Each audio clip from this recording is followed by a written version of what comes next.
jagokɛlaw olu ka tɔn min bɛ yen o ɲɛmadanka dɔw tun bɛ kɛnɛ kan Sinakodɛmu Cheikh Umar Sako olu ka ɲɛmadanka dɔw tun bɛ yen kosɛbɛ ani Sise Sugununkura kosɛbɛ commerçant caman bɔra ni se u y'a faamu commerçant caman bɔra kosɛbɛ Omar Marko tun bɛ yen Omar Marko ayi m'ale kɛnɛ kan kosɛbɛ kosɛbɛ nka maa wɛrɛ caman tun bɛ yen maa caman tun bɛ yen maaw ma kuma ta maaw ye kuma ta Ben le cerveau yɛrɛ bɛ yen ne benge kosɛbɛ ale ye kuma ta an tɛ fara kan ani Aminata Fofana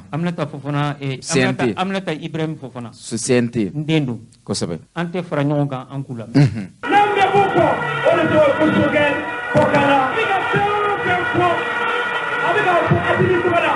a bɛ k'a fɔ gouvernement tɔgɔ la a bɛ k'a fɔ CNT tɔgɔ la anw de y'a ka plan d'action voté wa an b'a dɛmɛ don n'a nata an yɛrɛ bɛ motion de soutien kɛ gouvernement ye u ka baara la a kɛ cogo bɛ na salala Muhamadu.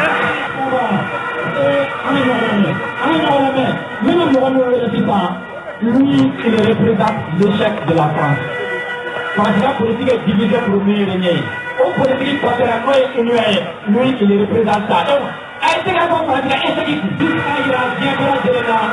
il n'y a pas Malien du Nord, Malien du Sud, Malien du Centre, non, un Malien est un Malien. On est là, mouvement de l'inclusivité, Mohamed Ousmane, après le Saint-Étienne. Assalamu alaikum wa rahmatullahi ta'ala wa barakatuh. Vive le Mali! Vive au Mali! Vive le peuple malien! Vive le président de la transition, le brave, le colonel Assimi Goïta! Vive les dieux, colonel Assimi Goïta et Jokel! Vive les 5 étoiles du Mali! Assimi Goïta, Malik Diaw, Sadio Kamara, Ismaïl Ouaké et Modibo Kone! Les 5 étoiles! Les salutations à mon collègue l'honorable Husseini Ouattara! Les salutations à tous les mouvements ici présents et à tout le peuple. Merci d'avoir répondu à l'appel pour le Mali. Nous vous avons demandé de sortir. Vous êtes sortis. Merci pour vous et pour le Mali. Merci pour toutes les sensibilités du Mali. Merci pour le chef. J'ai nommé les chérifs de Nioro et les chefs Mamoudiko. Merci à eux. Ils sont malades et ils sont présents parmi nous. Et Assimi Goïta et à dire à toute l'opinion internationale que c'est le peuple qui a mandaté aujourd'hui Assimi Goïta. Il n'a pas ajouté la liste du peuple et le peuple le soutient. Cette décision nous engage et nous sommes derrière lui. Ça va et le peuple est derrière vous. Tant que c'est pour le Mali que vous devez. Je m'arrête là. Salam alaikum wa rahmatullahi wa barakatuh. Moi, France au Ghana, en gendarme, mais Poutine, donc maintenant, Poutine, c'est moi, pendant ma demande. Mali est Malien de là. Nous sommes ici là. C'est le premier. Ah, vous m'avez imaginer, c'est le premier Jacques Koma là. C'est le premier avion là. On prend origine, on va tout là. Amena Wole, Amena Kumar Jigana, Mali Tola, Ayeshi Poutine. Malion amitié. Bon Malion, non, il n'a pas bon Mangandanga, il a fait pour Poutine ici là. Grâce Mouidé, Ouajania Touria, Damien Gapada, Tax Doraba ou Bilis, Bakou Kounia, Tax Noga Doudé, Story Pajet Bat, Pravite Swa et République Mali. Il te dit Jakasa Franki, Stoning Gakobi Oumerat, Danasu, Trano. Danasu 10 milliards. Ni Mabou Panya Sto Pouge, Ikeni Mnodi Kile Mali Yablatan Niazabi Sini Gakou non, papa Koudo qui pour Astayo Sakaronier. Minimum j'aime ça m'a fait attendre à Rasparia, j'attends pas un truc boy. Soyez politique et économique. Si on est à dossier pour nier pour notre pays, Narodou, République Mali. Non, plus la première, Astanousa, il s'amène vivra soyons corrigés. Il y a un rôle de culture des remparts et japonais. Ikannya tapi Adam Vazna imet Vazmon na tamin bibirat baik pasinora. Dipilih kaya rasis kaya federasi. Mungkin tak ujian inadios ministerial nikam nasional serangin nadangan edasi. Dibas strategi kasih pasinora nasional serangin. Уважаемый президент Российской Федерации Владимир Владимирович Путин. Как вы можете сами заметить, Республика Мали нужна ваша помощь. И мы будем умирать за нашего президента Assimi Goïta. Mais Togel fait, Amé Atim fait, Amé Mali gouvernement fait la Jélène fait, alors vous venez au pouvoir là. Tout M5. Merci.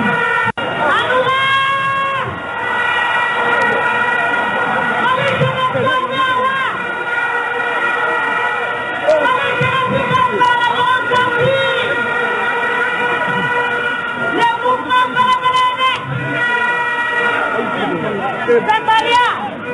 ora vengono na Berlin. Zambalia, ora volto, sono giù, andiamo giù, ovunque la linona, questa cosa della linona, con Benavi. Cosa fatto? Cosa del punto che pensa, ma li vorrò fanno.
m'a adressé à la transition numéro 1, nous et son excellence, colonel Assimi Goïta.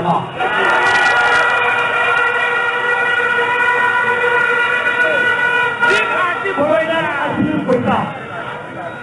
Malian Bora fi Bamako, Nyebe à beaucoup Bora.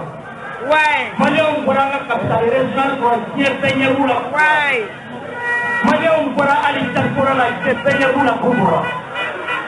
Pas parce que Assimi te gagne, pas parce que Assimi Koredo, c'est parce que Assimi il veut pas aller là.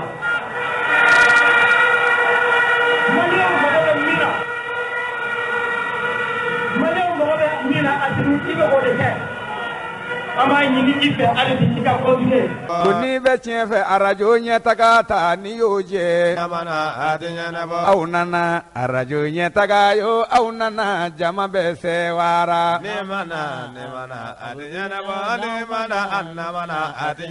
aw nana arajo ɲɛtaga nana aw nalen jama bɛ sɛwara. ko aw nana ɲɛtaga yo aw nalen jama bɛ sɛwara. Yoram Jalochu ni Musa Traoré bina ni sisan cɛ ala ina Musa la Musa bana kosɛbɛ san 30 ni kɔ ni ko ma yɛlɛma Mali kɔnɔ o ye kalanko ye ko kelen bɛ k'an tɔnsi wuli o ye kalanko ye siga t'a la anw tɛ élève ye tuguni anw tɛ étudiant ye anw ye parents d'élèves de ye anw tɛ personnes âgées ye siga t'a la n'o tɛ san 1978 ni 89 o y'a sɔrɔ an bɛ écoledenya la tabarikala mais sisan an ye personnes âgées ye o tɛ école ko ye o ye école ko ye ni ɲɛ ma se ka sɔrɔ la o tɛ école ko ye siga t'a la kalan yɛrɛ taara bi sɔgɔmada in na sɔgɔmada in ne kalan taara n y'a dɔn fɛn min ye ministre ye dɔgɔkun tɛmɛnen na an tun bɛ ɲarela école la kosɛbɛ i b'a dɔn Asimi ye miliyari 6 de di ko ka écoleso ninnu ko k'u ɲɛ yɛlɛma a bɛ dɔgɔkun 2 bɔ ne yɛrɛ tun taara Marijara la groupe scolaire Marijara la Amdalaye ne o kumakan an y'o lase yan n taara Aminata Diop la ka taa Sebenikɔrɔ nka ministre taara ɲarela a tun ye komi écoleso ninnu miliyari 5 min dira groupe scolaire la écoleso 4 5 8 dɔw taara a bɛɛ la ka jɔni kɛ a bɛɛ la tabarikala ka ventilo k'a kɔnɔ ka courant k'a kɔnɔ kosɛbɛ o nka ɲare la ministre ye yeli kɛ i k'a ye siɲɛ 1 o ka fisa ka fɔ i ye siɲɛ 100 i ka to bureau climatisé kɔnɔ u kana fiyɛ monsieur le ministre c'est bon c'est pas bon dɛ o cɛ man ɲi mais n'i yɛrɛ wulila ka i sen bɔ i kɔnɔkɔrɔ ka taa kɛnɛ kan ka taa lajɛ baara minnu bɛ ka kɛ kosɛbɛ si c'est bon ou bien c'est pas bon i b'o dɔn Gindo fɛn min ye ministre ye ɲarela écoleso la écoleso minnu kɔrɔkɔrɔyara a y'u ye tuma min a ye kumakan min fɔ an ka fara ɲɔgɔn kan an ko la baara min kɛra n bɛ ala fo an b'a fɔ alhamdulillah an b'a fɔ président ye ani ce premier ministre ani ce gouvernement Mali bɛ ani ce parents d'élèves aw ni ce minnu y'a baara kɛ olu ni ce an bɛ bɛɛ fo ka bɛɛ wale ɲuman dɔn ɲinan école ta an ye symbole dɔ de ta écoleden 1 yiri 1 donc an bɛ école tan ta rive droite kan ka écoleso tan ta rive gauche fana kan an b'a kɛ région kɔnɔnaw fana na mais an b'a daminɛ Bamako la taalen ɲɛfɛ concours de bɛ na kɛ école ni ɲɔgɔn cɛ k'a lajɛ écoleso min na a yiriw o entretien na ka ɲɛ ni bɛ tiɲɛ fɛ arajo ɲɛtaga ta ni y'o jɛ aw nana arajo ɲɛtaga yo aw nana jama bɛ sɛwara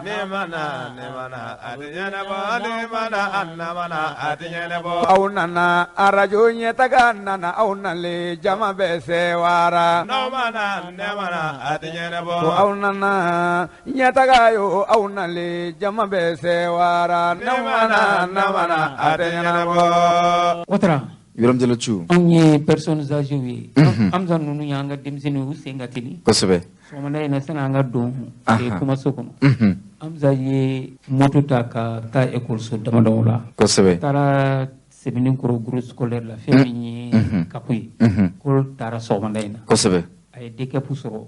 ani o kumana école ko kan kosɛbɛ u ye fɛn min fɔ ɲɔgɔn ɲɛna an ka fara ɲɔgɔn kan an k'o fɔ ɲinan école ko la ne tɔgɔ Idrissa Baba Meiga ne bɛ Sebenikɔrɔ kapo de la n'u b'a fɔ ma ko centre d'animation pédagogique communicative kɔnɔna la DCAP an sera ma ni waati in na an y'a ye k'a fɔ kalan wiliw san 2021 san 2022 a baaraw n'u bɛna don sɔɔni aw mun ye DCAP ye an b'a dɔn gɛlɛya caman bɛ kalanko la nka n'i bɛ ɲininkali kɛ i kan ka se aw de ma aw b'a kunkun n'a ɲɛɲɛ bɛɛ dɔn k'a ɲɛfɔ jamanadenw ɲɛna e bɛ se ka mun fɔ bi malidenw ɲɛna ne bɛ se ka mun fɔ malidenw ɲɛna dɔrɔn ka se o de ye k'a fɔ gɛlɛya b'an kan o ye tiɲɛ nka lɔkɔlita mun fɔra an ka ɲɛmɔgɔw fɛ o lɔkɔlita in kɔni novembre kalo tile fɔlɔ la o kɔnɔ o bɛ kɛ n'ala ni kira sɔnna ma bon gɛlɛyaw kɔni y'a fɔ olu b'a la kabini salon gɛlɛyaw b'an kan nka u m'an bali ala barika la an sera ka gɛlɛya caman latɛmɛ bon ni yɛrɛ lɔkɔlita hukumu kɔnɔna la ɲɛmɔgɔw ye tasira dɔw yira an na k'an ka baaraw k'o la donc o tasiraw la an ye baara caman kɛ i n'a fɔ k'an ka directeur rencontrer k'an ka partenaires i n'a fɔ CGSU ani APO ani communauté ko lo rencontrer wala sa ka alaja mi se ka école ta ko nyuma ke chugo mina anyo baraw ke donc a to be sina halisa ina nan so barala donc koro de ko amba ko kan nala sona ma gela munu bala an ira be se ka munu wuli amulu wuli munu kanga wuli nanga nyamo yi akla lu fana bo barala mi se ko rode o fo ka nyoro la wuli kan do bi bolo kala se kalando ni égal ko metru ma ni yoro na wala ka umba ambolo kalande folo amba damnulla o de beka bli kuna ka ko kalan ko ni nala sona ma beta ni no wa ko kle folay donc beka se u ka kala yoro la ensuite wele mbambulo kanyesi parandele ma o de ka u ka démissionu bla u ka hakka ko no munu be se ko accompagner voilà donc o yoro o wele o de wa nuka andeme ala nga lokol so fana lakanani la parce que katan den lokol la dro tanye e kan to katala ni gelam be den ka ekol la ni ere jore muye lokol kola parce que lokol e de tay ni e dembe e de tadu donc e kan se kata ande mo barala o muye lokol karamo o de ka fo amba nyinu fe ambe de masay yela o be no ko kuma la ni fama o be nyogona commune ala ka jisma ka furay ala ka hakilni wanda anu bela jelen fana ma donc mais beki jenyoron fi jamana ko fana la ame domine go bibina akoma no ame chamanche fangala ko foy de te mun kan no donc anga ko la ñogon fe mun be se ka mun bla mun be se ka mun ta ko ta anga mbolo di ñogon ma anga se ka lokol tanye ka jamana tanye aw de ka bo afara ko jamana famo ambe wati mun kono no transition ku ye fera do ke wala sa kala wulu yera kama ka classe do innover na fo ka fon la ben pour que barob se ganya yala wala en do kera ka de kap kono na way wala do kera ne ka kap kono la président ye ngani asri ka fa ko classe mun be nu chene do kosobe wala sa lokol duni lokol karamo olu ka se ka barake ko kumu nyuma ko nala wala sa nga se ka kala nyuma soro ko abe classe do la croya donc o baraw ne ka lokol do sur lala ala baraka la lokoli flabe saba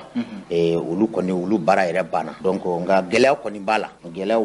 sabula amina lokol ta kana soro do be no olu te se ka la nyena maya bara te se ka kulu kono sabula baraw joleno donc anye la se anga nyamgo ma hakila ubaka ubuka nyini wala sa ko ka se ka telia wala sa dimsonu ka se ka blugo hake kono donc angon mi se ka mu fodro o de ka foli ke president o yorola ka fa ko ni ko damne de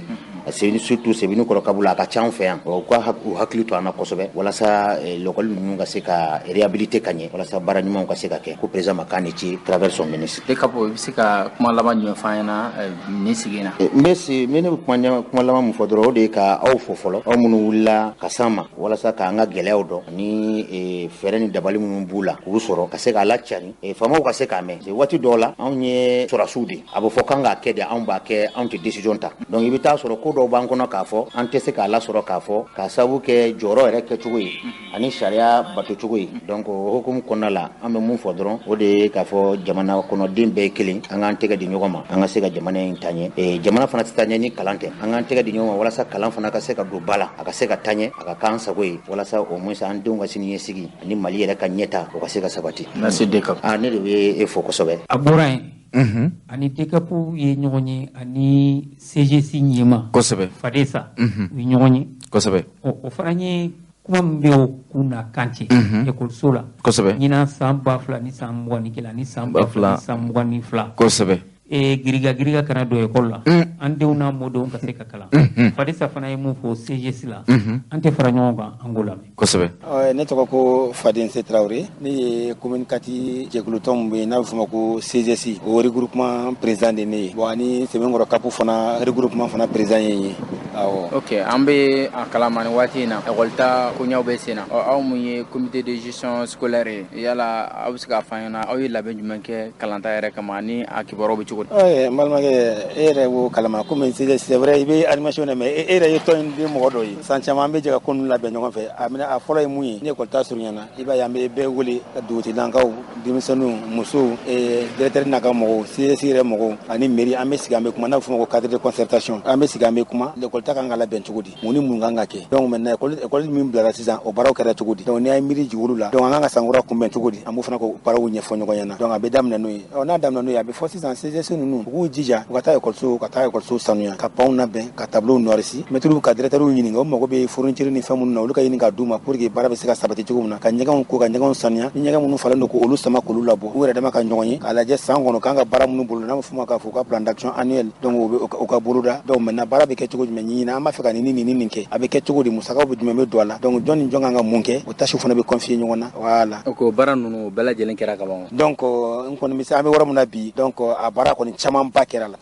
la parce que an ye réunion kɔfɛ CAP la l'autre jour an ye CGSU bɛɛ bila u ka taa u ka fɛn kɛ comme o ye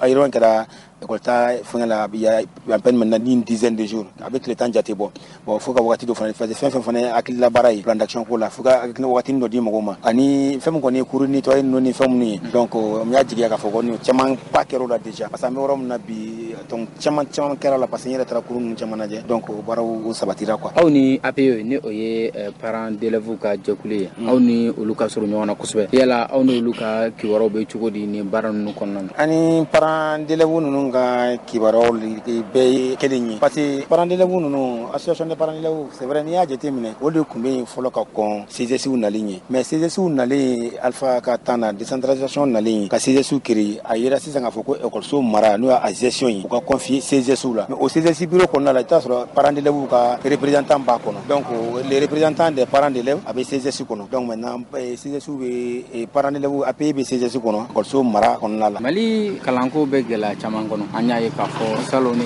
ko caman donna kɔnɔna na yala ɲina o gɛlɛya ninnu tɛna fɛn kɛ Mali école la wa. n balimakɛ c'est à dire ala barika la comme ko mana kɛ cogo cogo a b'an maliyɛn damaw ni ɲɔgɔn cɛ Mali taayɛla ye sigikafɔ ye sigikafɔ caman kɛra et puis sigikafɔ bɛ kɛ continue ka continuer a mana kɛ cogo cogo donc gɛlɛya bɛ minnu ni ɲɔgɔn cɛ a kɛra gouvernement ye a kɛra école karamɔgɔ ye a kɛra hali an CGSU baarakɛlaw ye fɛn wajibi ye fɛn da bɛ école ko la n'a bɛ fɔ ma maintenant les acteurs de l'école ani les partenaires de l'école donc maintenant olu fana a tɛ ɲɛ fɔ an ka to ka sigikafɔ de cɛman an ni ɲɔgɔn cɛ pour que gɛlɛya misɛnnin minnu bɛ yen olu ka se ka furakɛ ani k'a dɔn fana sani ka to nin ka kɛ problème ye o bɛ se ka kunbɛn cogo min na an k'o baaraw fana fɔ ɲɔgɔn ɲɛna parce que fɛn o fɛn ni a nana n'a ye jɛra ka baara donc a bɛ wajibi a bɛ kuma a bɛ fɛnw boloda ɲɔgɔn fɛ ko k'an ka ɲɛ cogo min na k'a sɔrɔ gɛlɛya ma don a la hali ni gɛlɛya donna a la ka na kɛ tiɲɛni ye donc o baaraw olu ka fɔ ɲɔgɔn ɲɛna quoi. nka gɛlɛya belebeleba ye article 39 ko kuma in de ye yala a waleyaw bɛ cogo di. bon article 39 ko kɔni o ye gouvernement ka fɛn de ye bon an kɔni an ye CGSU ye bon an tɛ se k'a fɔ an bɛ article 39 k'an b'a commenter ou bien k'a fɛn parce que loi de don i y'a faamu donc maintenant gouvernement ye sariya ta ka ɲɛsin école karamɔgɔw ma a taara fana ka ɲɛsin école karamɔgɔ minnu fana ma olu fana bɛ k'u ka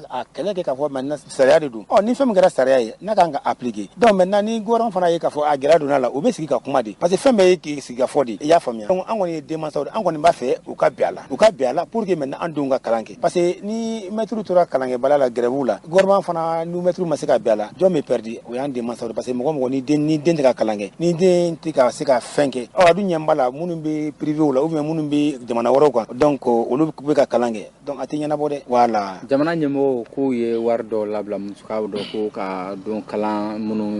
kalanso minnu tiɲɛnen don ko ka se k'u labɛn kokura ye yala aw mun ye kalan ko ɲɛ ɲɛnabɔ aw ka kilasi ninnu ye dɔ sara la wa kilasi joli hakɛw. o yɔrɔ ɲininkali diyara n ye kosɛbɛ et puis an bɛ foli lase jamana autorités ma plus précisément jamana ɲɛmɔgɔ Assimi parce que ale de y'a engagement ta ka miliyari 5 jate ɲɔgɔnna labila ko ka kilasi 2000 jamana kɔnɔ ko k'o réhabiliter k'o dilan ka tɔliw falen ka plafond falen k'u peinturer ani dugumala ninnu fana tiɲɛna k'u labɛn effectivement o a ye Mali fan bɛɛ concerné Cap de Sévigné b'a la donc ni Cap de Sévigné la de i bɛ taa sɔrɔ hali an ka école min filɛ n'a bɛ fɔ groupe scolaire 2 CB2 7 école la donc école dɔ an y'a classe dɔ y'a bénéficier parce que fɛn bɛɛ a bɛɛ tɛ se ka kɛ ɲɔgɔn fɛ o kelen tɛ taa bɛɛ tɛ se ka kɛ ɲɔgɔn fɛ mais a bɛ taa ɲɛfɛ donc n'i y'a lajɛ an ka ENA fana place b'a la donc mairie kɛrɛfɛ étranger fɛn fana kɛrɛfɛ o école y'a sɔrɔ Jikɔrɔni fana école dɔ fana y'a bénéficier donc a b'o cogo la c'est à dire a bɛ kɛ u y'a ciblé de parce que a bɛ dépend parce que ni nin kɛra t'a sɔrɔ baara dɔ an ye baara dɔ kɛ ka tɛmɛ waati dɔ la donc a fɔra k'a fɔ classe minnu bɛ yen n'olu tiɲɛnen don ka o école ninnu identifier k'o di bon baaraw fana donc o kɛra dɔrɔn u préféré u ye référé kan parce que u tun bɛ kɛ ni defu sera classe minnu kan ka réparer n'u tiɲɛnen don pour que denmisɛnninw ji kana don u kan u bɛ se ka examen kɛ lafiya kɔnɔ cogo min na bon o ni président ka ni faction bɛnna u ye baara ta donc a yɛrɛ diyara ne ye kosɛbɛ parce que a ye dɔ b'an haminanko la parce que adamaden i bɛ jɔn dan i se de a ye mun kɛ nin ye belebeleba ye a fɔra mɔgɔ caman ko olu ma nin kɛ o olu ma nin kɛ il faut avoir le courage de le dire parce que adamaden mana mun kɛ o ka fɔ quoi n'i y'a kɛ ka tiɲɛ a bɛ fɔ karisa kɛ ka tiɲɛ mais n'a kɛra ka ɲɛ an k'a fɔ fana k'a kɛra ka ɲɛ kɛ voilà. donc i ka kumakan ye laban ye jumɛn ye nin kɛnɛ in kan. bon ne ka kuma laban ye mun ye kɛnɛ in kan o ye an ka ala deli donc san kura kalanta min daminɛtɔ filɛ nin ye ala ka kɛ hɛrɛ ani basigi kɔnɔna na ala ka kɛ hɛrɛ ni basigi kɔnɔna na ne kɔni bɛ mun fɔ toujours sigikafɔ an ko o caya ani ɲɔgɔn cɛ parce que adamaden an si ma dafa ala kelen dɔrɔn de dafalen don mais adamaden n'an kumana ka hakilinaw fara ɲɔgɔn kan a ka ca ala fɛ donc dɔ b'a kɔnɔ k'ale ta ye tiɲɛ ye donc n'a ɲɛfɔra yen na a b'a faamu donc a b'a yɛrɛ ressaisi an bɛ continuer ni ɲɔgɔn ye o de kɔni ka di ne ye donc an bɛ ala deli a kɛcogo ɲuman ala k'o d'a ma a bɛna kalan bɛna dabɔ denmisɛnnin minnu kama ala ka hakili ɲuman d'u ma ala ka kalan kɛ basigi kɔnɔ école karamɔgɔ minnu fana bɛna kalan kɛ ala ka n'u dusu sɛnsɛn ka hakili ɲuman d'a ma donc pour que kalan a bɛ se ka kɛ cogo min na donc ka jamana ɲɛmɔgɔw fo donc ala ka jamana ala ka basigi chéri Patara Ibrahim Jalo Chu nin tɛ kunbo nin tɛ kunbo y'u fara n'a ɲɔgɔn kan fara ɲɔgɔn a bɛ kunbo a bɛ kɛ kunboba ye kunba kelen ani nin fɛn in nin tɛ foyi ye ayo mɔgɔ kana jɔ mɔgɔ la Tunisie dɔ m'a yɛrɛ faga buru nɔfɛ a kɛra Sudan kɛrɛfɛ ma kɛ buru nɔfɛ siga t'a la buru tɛ manamana ko ye dɛ ayi burukun kelen ko buru tɛ foyi ye barika bɛ buru la dɛ Ibrahim Jalo Chu e yɛrɛ tɛ foyi ye ka d'a kan bɛɛ ka dumuni de don so joli joli ni olu bɛ dumuni kɛ wallahi Ibrahim Jalo barika yɛrɛ de bɛ buru la kafe la wallahi a bɛ kɛ naji la a bɛ jamana dɔw la a bɛ kɛ kini na a bɛ kɛ kini na awɔ dɔw yɛrɛ b'a fɔ ko buru bɛ mɔgɔ kɔnɔja ne ye dɔgɔtɔrɔ dɔw ɲini ka buru tɛ mɔgɔ kɔnɔja i y'a faamu nka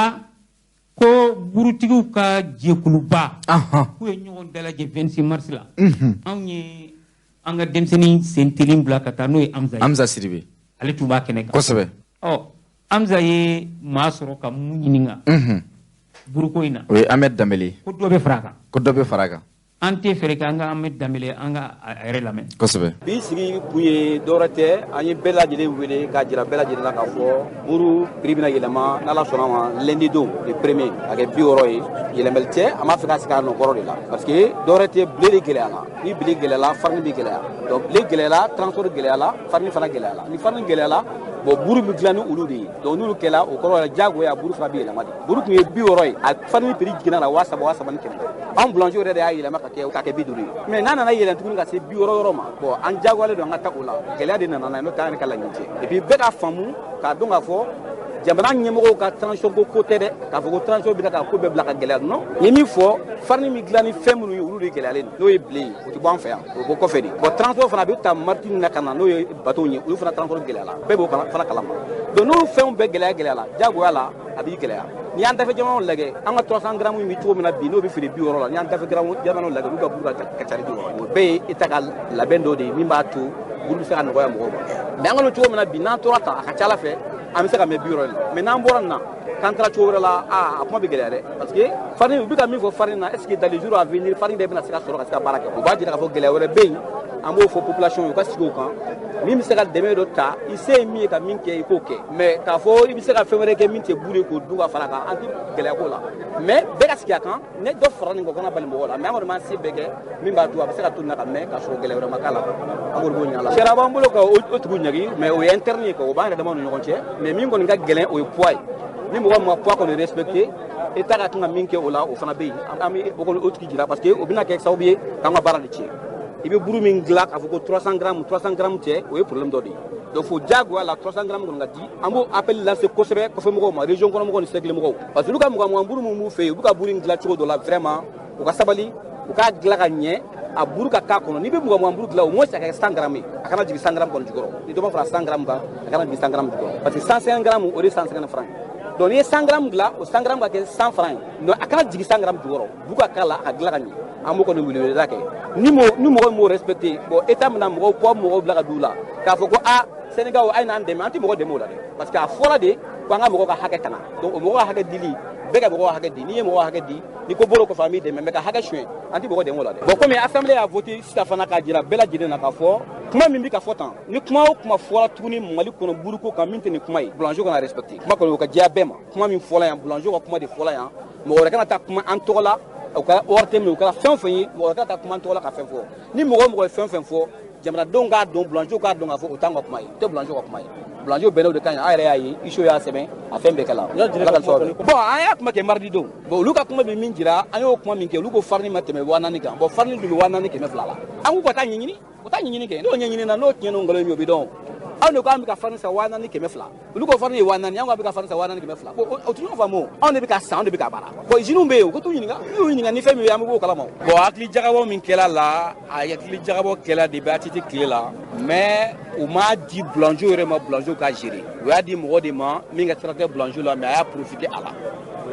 sinon état ye wari min don a la ONG dɔ nana u ye wari min don a la plus de 200 millions u ye furu 5 de san k'a di ka kaba kɛ buru ye kaba ka se ka dilan ka don farine na an k'a dilan dɔɔni mɔgɔ fana la na minnu bɛ mɔgɔ kala a baara kɛcogo la n'an b'a fɔ ko mali buru dɔw ka yɔrɔ la kaba bɛ k'a ye Cameroun a bɛ yen Benin a bɛ yen Sénégal a bɛ yen i bɛ se ka kaba kɛ buru ye i bɛ se ka fini k'a ye i bɛ se ka bananku k'a ye fɛn caman bɛ se ka k'a ye minnu bɛ dilan an fɛ yan n'olu kɛla u bɛ kɛ sababu ye o baarakɛlaw fana bɛ se ka baara kɛ minnu bɛ se ka t'u ka fɛn bɛ san cogo la prix bɛ sɔrɔ a la o prix fana bɛ kɛ sababu ye ka dɔ bɛ bɔ bile sɔngɔ na buru sɔngɔ bɛ nɔgɔya donc buru bɛ kɛ sɛnɛ o buru qualité 2 n'a ka di ye i bɛ o buru ta n'a ka di ye i bɛ buru mix ta bon o baara min kun kɛla n'a sɔrɔ a kun dira boulangerie ma ka baara k'a ɲɛ ma bon an bɛ yɔrɔ min na bi bi in na a kun bɛ nɔgɔya dɔ sɔrɔ a la parce que an kun bɛ se k'a fɔ bi n'i b'o buru fɛ o ye 50 ye n'i bɛ dɔ in fɛ o ye 60 ye mais komi an bɛ ka taa o to tiɲɛna bon maintenant a bɛna ta sira kura la sisan n'an ni État sera ka ɲɔgɔn faamu na bon an bɛna ta sira kura la min b'a to taalen ɲɛfɛ o baara bɛ se ka daminɛ parce que nin baara min filɛ nin bɛ ale nɔ de hali o wari min filɛ nin y'a fɔ ta 200 et quelques millions a furu 5 a dira ale de ma j'ai des preuves a ye fɛn minnu don a kɔnɔ bon komi an ka o kumaw fana bɛ yen n b'a fɔ antenne de kan n'a ka da a bɛ se ka n wele fanga na n b'a taa dossier ye a ye minnu k'a la papier bɛ ne bolo j'ai tous les documents a bɛ document bɛɛ bɛ n bolo a kɛra cogo min na a ye dɔw di dɔw ma location na ka dɔw feere mɔgɔw ma ka sɔrɔ a man kan ka feere État y'a di de ko k'a di ka kɛ ka baara de kɛ min b'a to jamana bɛ se ka hɛrɛ sɔrɔ a la mais ale y'a feere mɔgɔw ma a tila ka dɔw di location na an wulila min ka sisan o de ye bɛɛ ka jɛn n'a ye k'a fɔ buru kɔni le premier buru ye 60 ye ni Ala sɔnna a ma bon an bɛ Ala deli de a ka t'o la nin farine gɛlɛya ka tɛmɛ nin kan bon kuma wɛrɛ bɛ yen dɛ Ala k'an kisi o ma tiɲɛ di kunun dɔ don n'aw mana ko n'aw mana arajo ɲɛtaga la n'aw mana ko n'aw mana jama bɛɛ Ouattara Ibrahim Diallo ninnu y'u ta fɔ nka ministre commerce et de l'industrie Alimamudu kosɛbɛ a ko kunun nɛgɛ ɲɛ 13 wagati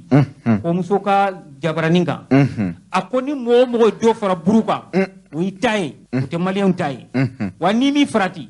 ɲangeli bɛ wuli k'i sɛgɛrɛ kosɛbɛ e kelen ka wuli tɛ ka dɔrɔmɛ 10 fara buru kan mɔgɔw m'a min u m'a bɔn e t'a fɛ ka jamana ye hɛrɛ la fo jamana ye gɛlɛya la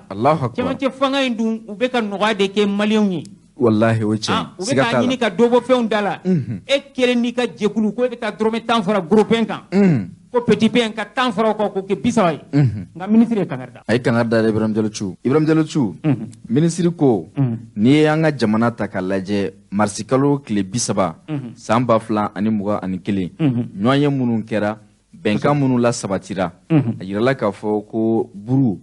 a sɔngɔ a bɛ daminɛ 50 la a dɔgɔyalen o ye 25 ye kosɛbɛ n'i y'o sariya ninnu ta k'a lajɛ ko maa o maa de bɛ yen ni e y'o sariya in labɔrɔtɔ jamana marabaaw u bɛna wuli ka olu ɲini n'u ye i sɔrɔ k'i minɛ u bɛ ɲangani boli kan min bɛ ɲina buruko yɛrɛ kɔ a bɛ k'i kɔnɔ ko buruko tɛ k'a sɔrɔ buru de don e ma ye Tunisie buru gɛlɛyara cɛnin taara ka taa tasuma bɔn a yɛrɛ kan ka essence bɔn a yɛrɛ kan k'a yɛrɛ minɛ Sudan balaw ma wuli buruko de la siga foyi t'a la o de ye manamana ko ye dɛ Abdou i b'a dun k'i fa n'i y'a demi sɔrɔ sisan ka nɔnɔ kɛnɛ k'a la i b'a saba siga t'a la kɔngɔ banna i b'a kɛ naji la kosɛbɛ kɔngɔ banna Ibrahim Diallo an bɛ min fɔ burutigiw ye n b'a fɔ ye u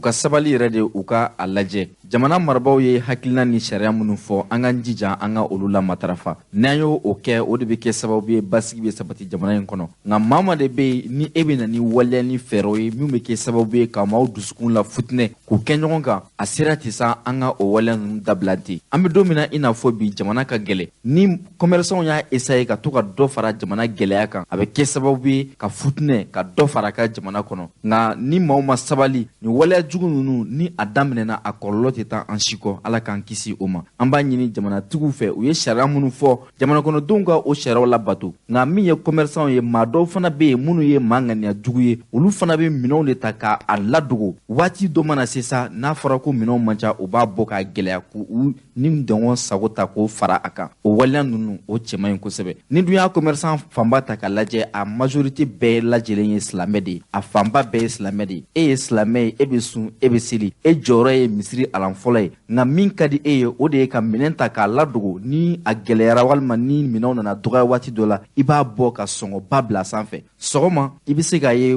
bɔrɔ piri bɛ nin hakɛ in na midi fɛ dɔ bɛ fara a kan fitiri fɛ dɔ bɛ fara o kan sanga ni waati a bɛ kɛ ten barisa aw minnu bɛ a piri yɛlɛ sanga ni waati dɔwɛrɛ tɛ aw kɔni se bɛ aw ye ka se k'a ta ka na n'a ye aw ka denbaya la nka aw bɛ miiri mɔgɔ la maa minnu bɛ n'u bɛ bɔ n'u bɛ démerdement kɛ minnu bɛ dɔɔnin sɔrɔ k'u ka denbayaw balo a ye miiri olu la dɛ sinon i ka sun n'i ka seli ani ka jaga ani iji a tɛna foyi ɲɛ ma ni ɲangata tɛ ala ka basigi sabati jamana kɔnɔ amin tiɲɛ di kunun dɔ don n'aw mana ko n'aw mana arajo ɲɛtaga la n'aw mana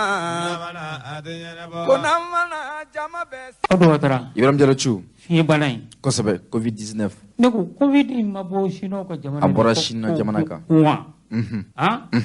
a banna ye harisa a tɛ ka ban anw yɔrɔ la ayiwa an farafin jamana ni faransi ta ma ban anw ta tɛna ban kosɛbɛ kosɛbɛ ko covid ko jumɛn de b'a la ayiwa covid caman bɛ ka bɔ a la nka min ye jɛkulu ye minnu ka baara bɛnnen bɛ ka dɔnni yɛrɛ ɲini banakunda bana gɛlɛn ninnu olu ye sigi kɛ sibiri an ka jamana faba kɔnɔ o ni sanfɛ kalanso maa dɔw ye baro sigi kɛ an ka kɛnɛya minisiri yɛrɛ tun b'a kɛnɛ kan u ko hakilina ni laɲini min bɛ u la u b'a fɛ ka jamanaden kɔnɔdenw bɔ a kalama k'a fɔ ko coronavirus k'a ma ban dɛ an bɛ don min na i n'a fɔ bi ko boloci an k'an jija an ka matarafa an ka jamana kɔnɔ wa boloci fura minnu ko n'a b'an ka jamana kɔnɔ ko boloci furaw dɔ minnu sɛbɛnciyara k'a fɔ ko kɔlɔlɔ t'o u la ko n'i ye i boloci a bɛ kɛ sababu ye i b'i yɛrɛ la kisi i b'i ka denbaya la kisi i b'i gɛrɛfɛmɔgɔw la kisi Abdou Ibrahim Jalochu covid a sɔgɔli Sénégal Macky Sall y'i sigi k'a ka vesti bɔ kosɛbɛ k'a ka machine bɔ k'a a sɔgɔ nka anw ka jamana kan yan asi ma sɔgɔ ayiwa kabiri bandaw ta na bandaw ma sɔgɔ asi ma sɔgɔ ministre de la santé dɔrɔn de sɔgɔra awɔ bandaw ka taa na kosɛbɛ ale de o dɔrɔn de sɔgɔra madame Fanta Sibi n'o tɛ mɔgɔ si ma sɔgɔ jamana ɲɛmaaw ma sɔgɔ premier ministre ma sɔgɔ hali n'u sɔgɔra an m'u sɔgɔtɔ ye mais ni jamana ɲɛmaa Macky Sall sɔgɔra bɛɛ y'a ye télé la bɛɛ y'a ye kosɛbɛ a ka ministre sɔgɔra bɛɛ y'a ye mais asi ma sɔgɔ bandaw ma sɔgɔ Bokar ma sɔgɔ Choguel ma sɔgɔ e ma maaw siran cogo ya e ma maaw bɛ siran ka t'u bolo ci ya kosɛbɛ kosɛbɛ nka maaw ka limaniya u ka limaniya u ka t'u tɛgɛ ci u ka t'u bolo sɔgɔ kosɛbɛ kosɛbɛ yasa bana jugu in a bɛ bɔ an kan cogo awɔ n ko covid in na e dɔ ɲininka kosɛbɛ an tɛ fara ɲɔgɔn dɔgɔtɔrɔ dɔ tɛ dɔgɔtɔrɔ don an k'o ɲini an ka jankulu lamɛn fɛn bɛ sɛnɛ na ka di mɔgɔw fɛ fɛn ɲumanba don sabula dabɔra ka mɔgɔw kunnafoni covid ko kan kɔlɔlɔ min b'a la a bɛ ka tiɲɛni mina don mɔgɔw kun ani fɛnɛ ka kuma boloci ko vaccination ko nafa fɛnɛ kan k'a yira an bɛɛ kan jija an ka boloci sabula ni mɔgɔ bolocilen cayara o b'a to bana fanga bɛ dɔgɔya a tɛ mɔgɔ caman sɔrɔ wa n'ala y'an kunnaja yɛrɛ a bɛ ɲɔni ka bɔ an ka jamana kɔnɔ ka bɔ diɲɛ yɛrɛ kɔnɔ lajɛ in kun y'o de k'o ɲɛfɔ jamana ɲɛna ne ni sojɛni faso bɛ ka kɛ école université la sabula denmisɛnninw an b'a dɔn k'a fɔ olu ye siniɲɛsigi ye wa olu de ta yɔrɔ ka ca fɛnɛ u bɛ don yɔrɔ bɛɛ u bɛ bɔ yɔrɔ bɛɛ donc n'olu lakanana n'u lafiyamara u bɛ kibaru jɛnsɛn o b'a to an ka jamana bɛ kisi yaasa an ka se k'an ɲɛsin an ka baaraw ma k'an ka jamana yiriwa o de ye nisɔndiya kun ye ani faculté de médecine la dɔgɔtɔrɔ bɛ former yɔrɔ min na ani académie min ye ni lajɛ in sigi ne ye académie membre dɔ ye lajɛ in kun ye ka bana min n'u b'a wele ko coronavirus covid-19 k'a ɲɛfɔ maliyɛnw ye ani ekɔlidenw ye ka ɲɛf'u ɲɛna ko bana kunbɛncogo bɛ yen o bana kunbɛncogo ye boloci de an yɛrɛ b'a dɔn boloci a y'an dɛmɛ ka bana caman kunbɛn an m'a di denmisɛnninw ma i n'a fɔ a bɛ fɔ bana min ma ko ɲɔni a bɛ fɔ bana min ma ko polio an sera k'olu bɛɛ kunbɛn ni boloci ye ne yɛrɛ ka baara ye min ye o ye ka boloci dɔ labɛn sumaya kama u ka gɛlɛn ni nin banakisɛ in ye nin banakisɛ in bɛ wele de ko nin banakisɛ in ye virus de ye virus olu ka dɔgɔn fura sɔrɔ ka di olu la boloci sɔrɔ ka di olu la donc boloci min sɔrɔla nin na a bɛ baara kɛ ka ɲɛ a bɛ bana bali a ka juguya mɔgɔw ma a bɛ min b'a kɛ ni mɔgɔ ninakili bɛ degun n'u bɛ taa réanimation na ni a laban bɛ kɛ saya ye a b'o kunbɛn ni hakɛ caman ye maa 100 o 100 sara la k'a daminɛ maa 99 fo ka taa maa 100 yɛrɛ la olu bɛɛ bɛ tanga o ma o kɔrɔ de ko boloci in ye taabolo ɲuman ye min bɛ se ka an dɛmɛ ka bana in kunbɛn k'an yɛrɛ lasago k'an ka denbayaw lasago ja ninnu bɛ o bana de kan n ye ja dɔw yira minnu an kɛlen bɛ ka banakisɛ in k'a bonya k'a dɛsɛ k'a yira mɔgɔw la a bɛ cogo min na ani k'a yira mɔgɔw la fana k'a fɔ ko banakisɛ in a ɲɔgɔn delila ka sɔrɔ diɲɛ kɔnɔ o kɛra 2003 o bɛ san 20 bɔ sisan o kɛra jamana minnu na o tun ye chinois jamana ninnu de chinois ni Japon fan fɛ Asie fan fɛ donc o banakisɛ in bɔlen mɔgɔ tun ye fɔlɔ labɛn k'a fɔ k'u bɛna boloci labɛn walasa ka se ka bana kunbɛn a bana sina ka jɔ ten an t'a dɔn a jɔra kun min na maintenant o labɛn minnu kun kɛra o de sera ka kɛ ni sisan ni min daminɛnen filɛ nin ye boloci sera ka labɛn san kelen ni tilan kɔnɔ a bɛ mɔgɔw ɲɛna k'a fɔ ko ko nin teliyara kojugu ko ka kɔrɔ n'i bɛ boloci tɔw labɛn a bɛ san caman ta dɔw bɛ san 10 san 20 ta mais nin y'a sɔrɔ san 20 kɔfɛ san 20 tɛmɛnen baara dɔ kun kɛra n'o baaraw nafa yira sisan min ye mɔgɔw dɛmɛ ka boloci sɔrɔ boloci ninnu bɛ ka fisa mɔgɔ ma o jaw de yira la jajɔ in kɔni o ye kojugu ye dɛ jajɔ in ni ja jɔlen tɛ a kuma ka gɛlɛn dɛ mais anw ye dɔgɔtɔrɔ de donc an b'an ka baara fɔ ni an ye ko minnu ye k'a fɔ k'a kɛra ani ni dalula bɛ yen nɔ k'a fɔ k'a ko ye tiɲɛ ye an b'an ka baara jateminɛ o de kan an ka baara tɛ ye ka tɔɔrɔ se mɔgɔ ma an ka baara ye ka mɔgɔw furakɛ de n'a y'an ka tɔɔrɔ bɛ se mɔgɔ ma ou bien an ka kɔlɔlɔ bɛ se mɔgɔ ma a tɛ kɛ n'an ka laɲini ye a tɛ kɛ n'an ka laɲini ye donc an ka laɲini ye min ye o ye ka jamanadenw taga ka jamanadenw kisi et puis fɛn kelen don fana nin bana in a juguyara dɔgɔtɔrɔ caman ma n'a y'a lajɛ mɔgɔ minnu sara a mɔgɔ fɔlɔw kɛra dɔgɔtɔrɔw de parce que olu tun bɛ banabaatɔw ladon parce que olu tun t'a dɔn bana juguya ye min ye donc olu de fɔlɔ an de fɔlɔ y'an yɛrɛ di boloci in ma n'i y'a mɛn k'i b'a fɔ ko mɔgɔ tɔw ka kɛ i yɛrɛ ka daminɛ ka kɛ fɔlɔ n'a ɲɛn'i yɛrɛ ma i bɛ sɔrɔ k'a fɔ mɔgɔ tɔw ye o bɛ danaya di mɔgɔ ma ne kɔni b'a fɔ mɔgɔw ye min bɛ se ka danaya d'u ma hakili la o ye anw yɛrɛ ka taabolo ye an yɛrɛ ka taabolo an b'an yɛrɛ boloci o ni an b'a fɔ mɔgɔw ye a y'aw jija ni boloci nana dɔrɔn tɛ bana in kunbɛn boloci in b'a kunbɛn o ye tiɲɛ ye mais o fana kɔfɛ mɔgɔw kan k'u janto n'u bɛ yɔrɔ la yɔrɔ min datugulen don ka masque bila u da la ka to k'u tɛgɛ ko kuma bɛɛ ni safinɛji in ye k'u tɛgɛ ko kuma bɛɛ tɛgɛ ko kuma bɛɛ ni safinɛji in ye o de ka fisa kosɛbɛ bana in kunbɛnli ma ani ka boloci fara kan ko faw ka na Ibrahim Jalachu i b'a dɔn ni Alpha Umaru Konare ko ɲanama kɛ ani ko sagalen kɛ kosɛbɛ o ye mois de la solidarité Alpha to fanga la min banna kunungo mun ye ka an ka maakɔrɔw ladon kosɛbɛ k'u bere ka d'a kan Mali ni jamana caman tɛ kelen ye siga t'a la anw mago b'a la n'anw ba kɔrɔninw an'an fa kɔrɔninw u n'an denw ka tulonkɛ u mɔdenw kosɛbɛ o de bɛ anw ka du diya wallahi o de bɛ anw yɛrɛ nisɔndiya siga foyi t'a la ka d'a kan Ala bɛ maa dɔ sɔn a tɛ sɔn den na o ye tiɲɛ ye Ala bɛ maa dɔ sɔn a b'i sɔn den na k'i sɔn mɔden na k'i sɔn tuloma sama na an ka mɔgɔkɔrɔbaw b'an kɛrɛfɛ an denw b'o kan dɔn k'a fɔ sigilen filɛ ten yan fɛ ou bien papa ba de sigilen filɛ ten yan mɛ musokɔrɔba fatɔ in kosɛbɛ u bɛ tulonkɛ kɛ awɔ o de y'an ka jamana diya siga t'a la o de y'an faso diya o ye tiɲɛ ye mɔdenw bɛɛ bɛ mamuso ni mɔkɛ de fɛ yen wa mɔkɛ dɔw yɛrɛ bɛ hali n'u y'u ka pension ta u mɔdenw siga foyi t'a la o de y'an ka jamana in ka diya o ye tiɲɛ ye tiɲɛ tɛ awɔ ne hakili la filani dɔw ka kungo mayi tun b'o kɛnɛ kan bi sɔgɔmada in na an bɛ filanibaw ni filanifaw de ka kɛnɛ kan u ye hakilina dɔ sɔrɔ ka tɔn sigi u ye tɔn min sigi o tɔn cɛ sirilen k'a jija fo bi u sera ka na ka anw wele en tant que marraine ko ka lancement kɛ an ka barakada fɔlɔ o bɛ taa cité des enfants directrice ye a n'a ka baarakɛlaw a ma bali na parce que a daminɛnen fête des jumeaux a hakilina o bɔra ORTM de la ale ka sira fɛ c'est elle qui a animé l'émission Nous les enfants an y'an jija an ye fête 1 2 3 4 fo 6 ɲɔgɔn kɛ a nana se yɔrɔ dɔ la ale ka baara o tun t'a permis tuguni parce que a ma nɔgɔn ko nɔgɔn tɛ alhamdulilayi ni filanibaw ni filanifaw yɛrɛ farala ɲɔgɔn kan surtout filanibaw ka association kɛ k'a fɔ ko an ka a lajɛ an bɛ se ka fara ɲɔgɔn kan cogo min na ka fanga sɔrɔ pour que ka baara kɛ an n'an denw an ka bɔ sirabadaw la an ka bɔ tile kɔrɔ an ka bɔ gɔngɔn na vraiment o ye hakilina min ye anw tɛ se ka dɔ wɛrɛ kɛ fo k'u dɛmɛ an tɛ se ka dɔ wɛrɛ kɛ fo k'u jukɔrɔma tintin an tɛ se ka dɔ wɛrɛ kɛ fo ka welewele kan bila ka taa jamana ɲɛmaaw ani maa o maa n'i bɛ se k'u dɛmɛ k'o kɛ o y'anw fana ka baara ye walasa a bɛ sinsin u ka laɲinini a ka se ka kɛ tiɲɛ donc bɛɛ ni ce bɛɛ ni baraji a ma nɔgɔn an ye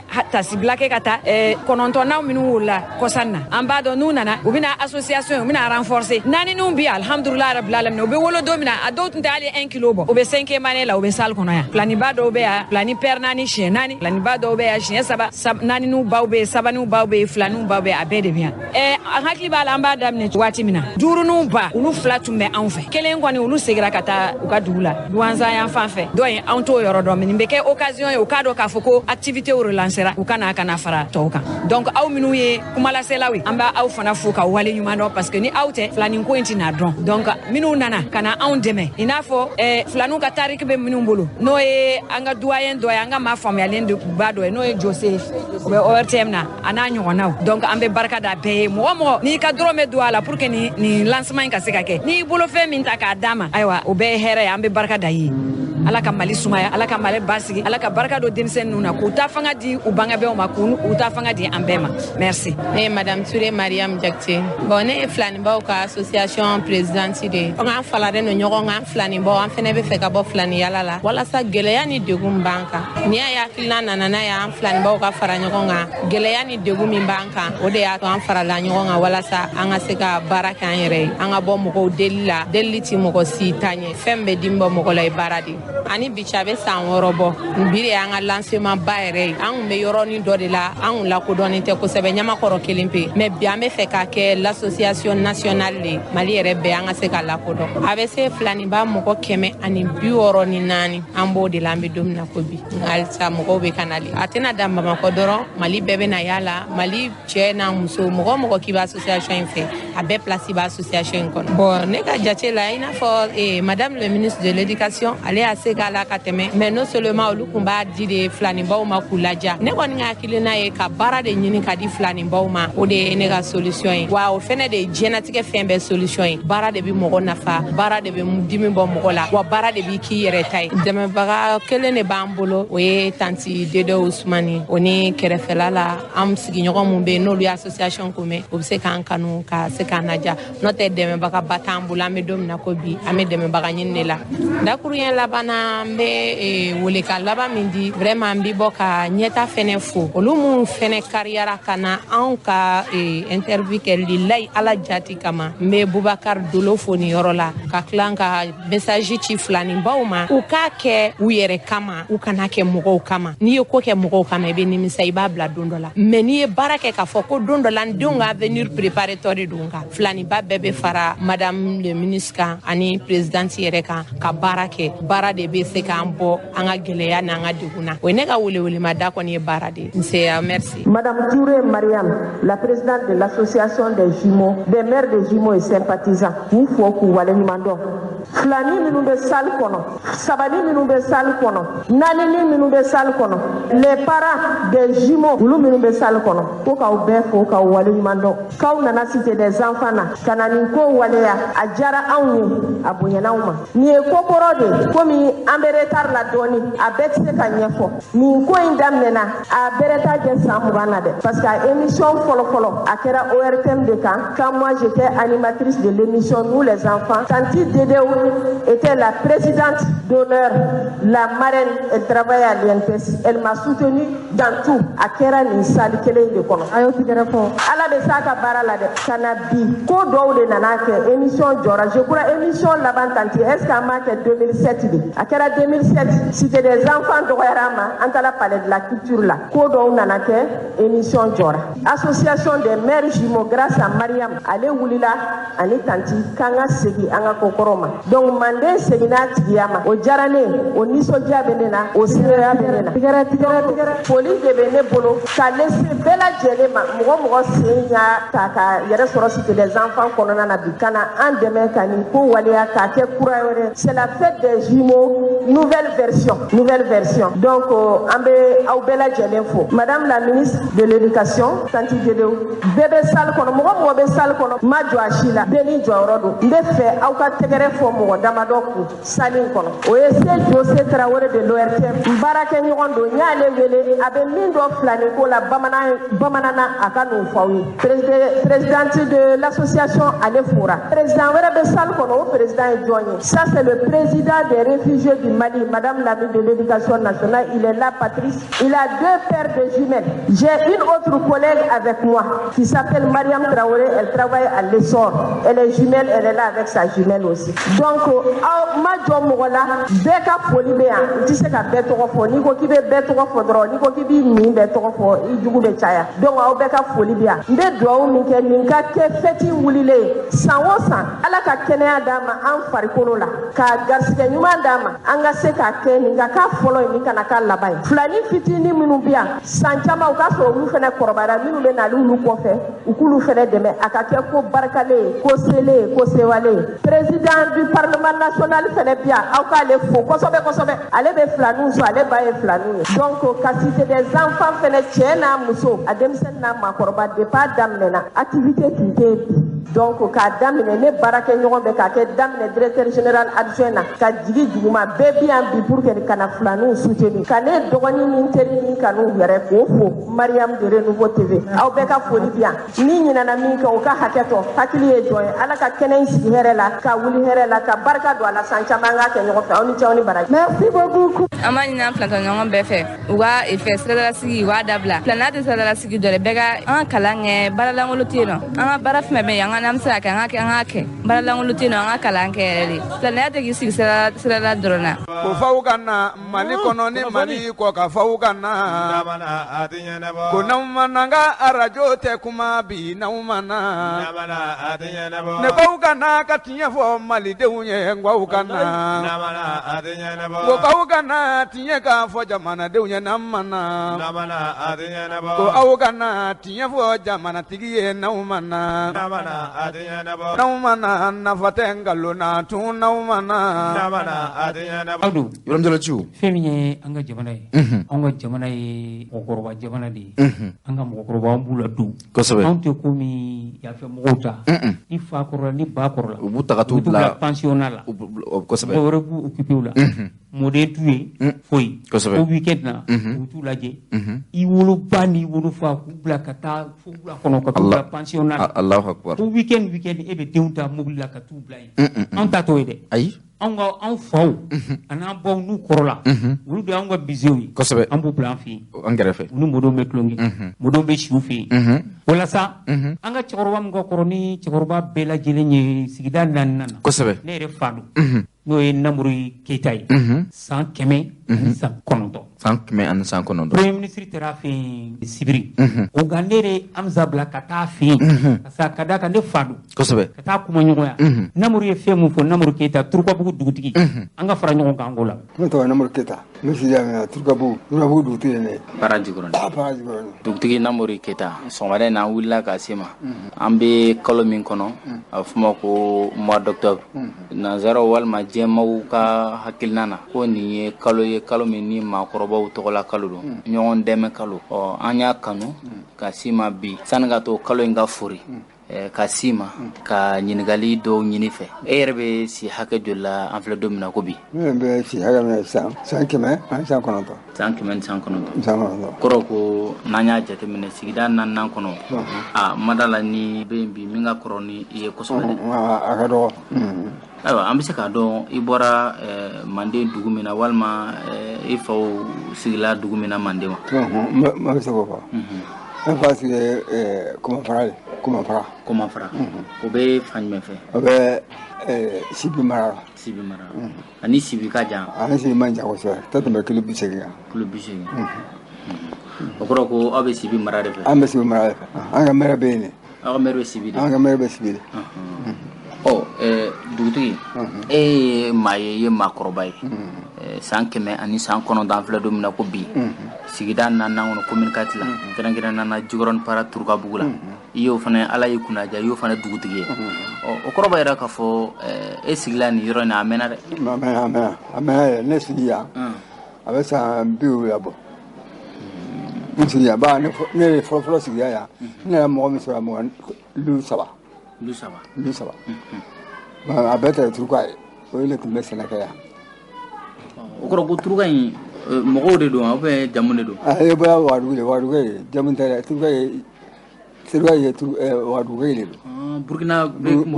don olu saba de tun bɛ yan mais olu bɛ hali bi ou bien olu taara a ka lu bɛ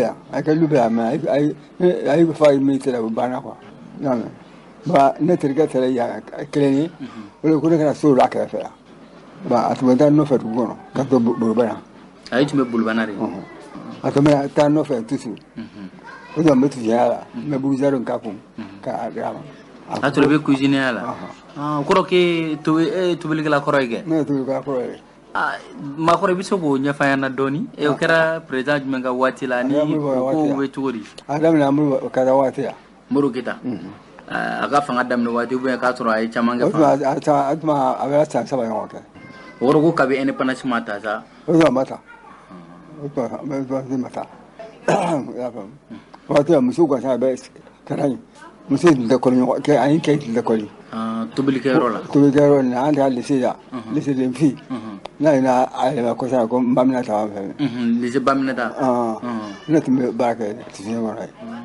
na ta tinya nyamo yi tobili kala wa nyamo o tunye wati la muso ni chew o tinya kam nyona ni muso to maro wara auti ta fangle o makoro bi se ka fana muru ka wati la o ko ni sisan ko nunu ka je wana ka je wana fa kambi ni be karo be do ti folo bo senge o be do ni so ni senge ta be do fo ki ti fabra fo du senge ni fa la kan sa ta se directement o te de tout baba ko kamani don dimashi ube la bo sokoma kalo dimasi folo de dimasi kelepe kalo kono dimasi kele kalo da folo dimasi abe bo no ka te bo ko dimasi ma o ko kata mi kata gwaso kata gaso abe gaso lo fo ka we sa folo dimasi folo nube sengana o dimasi o bena abe senge 17h wati ne o furu do na le militi klemena la ka mo lo dala ete do ibita so ku fa baraka ye ka teme lo ka adu seget lo e fare be lei kan ka kasi kan lei kan ki belli ke le be so ka do o ta ka de me dama kan ye te be mo ba de me la dumin ne lu ai ki dumin ta ka yon fa si afla do me to bi sin do sin ta ni bi ta ka le no dumunu be yela mayela be me aw be dumunu sugu be to be abe ina fo jumen o ba langa ni sisan wati dumunu do wa be ani san taw te ni san taw te ba anta me samake anta me ko te afrique anta me ko te brawara franke ame bebe ke chefan bebe ke jige bebe ke se ba nan te mata an fe ya ma fa dongle dubasi o ba dubasi makoro wati fen o kumbe chugori yala ko asoro farama malle be o be asoro kulongi ko de be o da farama malle be wati fen da kun gadi sare ko so da tun gadi na be ko bon fen abet be boya mali ra kona o muro keta ga fanga ibse ga don fanya la damene na wati muna ani ako temana sera munu fe kuma bekera unyana abega ya muro ga fanga atunga ga atunga no mo malo ka fo no aba ko fe mo ka do dame ndo wati yo kan sera bru barkar fo tabe sera fra sera bru barkar ka tabe sene kala ani sene ba wati ya ni sene aduna ni fem ma ila ta o me na le ka tabla furo mo mun be yala la ka Filipin ka ta o me do be me na le ka ta ne ta furo ni te fabra do furo be abro ro be ta furo sa ke o ko gu samia fe mo te yala mo ka yala do be ka ta furo la be ka ta furo be ka sene a ko sene le be mal lo ko fu de mal lo ni sene ta muro fo Allahu akbar ko fu te siga mal lo ni sene ta ba ko ko ji ta fe fa me siga am bon ro ko sene Allahu akbar wata atunga gwe mo ibulo ba mo ma dalala kwa na kile a shi mi la te shi tan kile a chara ko di ko ajin chara shi tan kile awilo sai ti bedaya sai ti bedala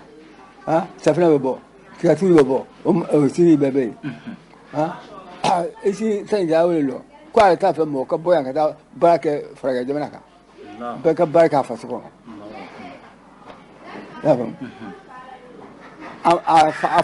afagaso ama yeleme ama akele president ama chiga ke ama gafu ai ba tukula ai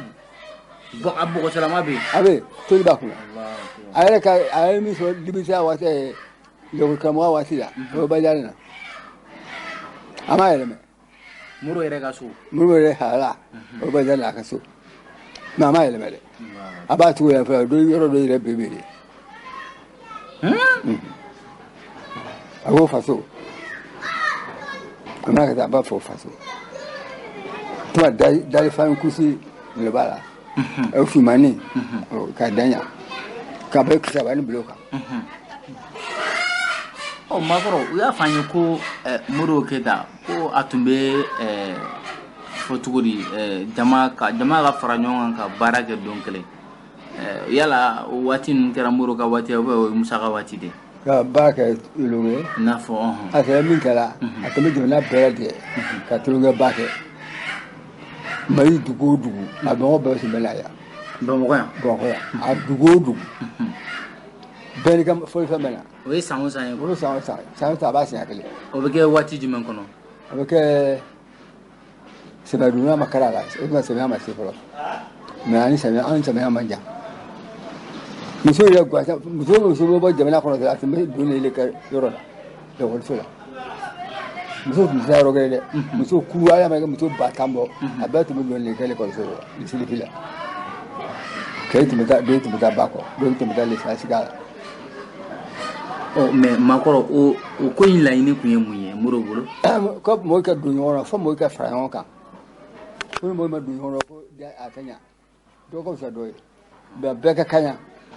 ko a bɛɛ kaɲa Mali fan bɛɛ ko a bɛɛ kaɲa mɔgɔw ka don ɲɔgɔn kan min ma se yɔrɔ la loyauté bɛɛ Mali ko Mali ye lu kelen de ye donc bɛɛ ka jɛ ka fara ɲɔgɔn kan ko kelen na i kɛra finma i kɛra jɛma ye n'i ye maliden kɔni ye dɔrɔn aw bɛɛ bɛ basa ɲɔgɔn na kosɛbɛ ni min nana n'a ye dɔnkili la ka dɔnkili la min bɛna passer a bɛ prix dɔ ma min bɛna passer a bɛ prix dɔ ma n'i ma passer ɲinan san i bɛ passer maakɔrɔ i ko fanga in kun ka gɛlɛ a ka nɔgɔ a nɔgɔya yɔrɔ ye jumɛn ye comme i ko caman kun t'a fɔ ko nɔgɔya b'a kɔfɛ a waati balo tun ka nɔgɔ dɛ balo tun tɛ sɔrɔ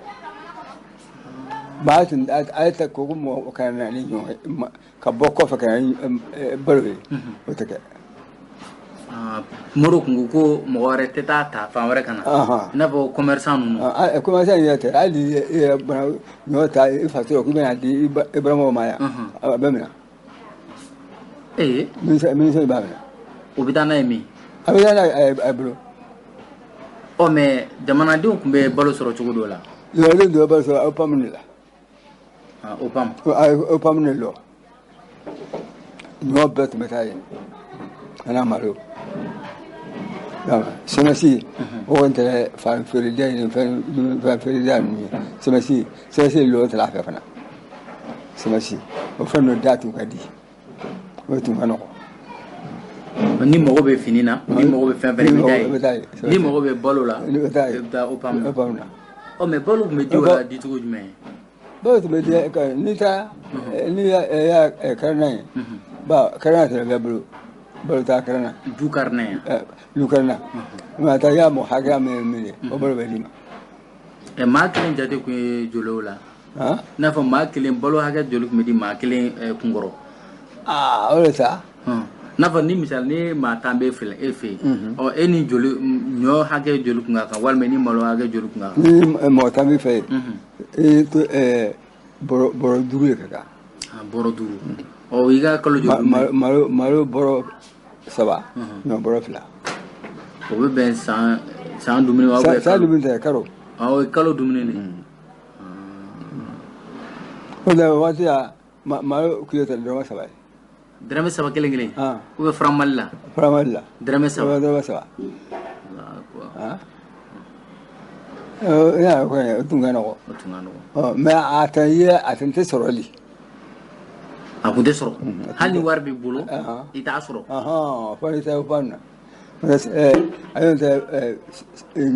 magasin dɔ bɛ bila kɔrɔ kin da bɛɛ la kin bɛɛ magasin tɛ a bɛɛ la mais n'o fana banna fo i ye mobili ta sa ka taa OPAM na ka taa mobili doni ka a y'a magasin kɔnɔ donc mɔgɔ minnu sigilen bɛ OPAM ko kunna sigida kɔnɔ n'e ka sigida ta banna i bɛ taa OPAM ba la i bɛ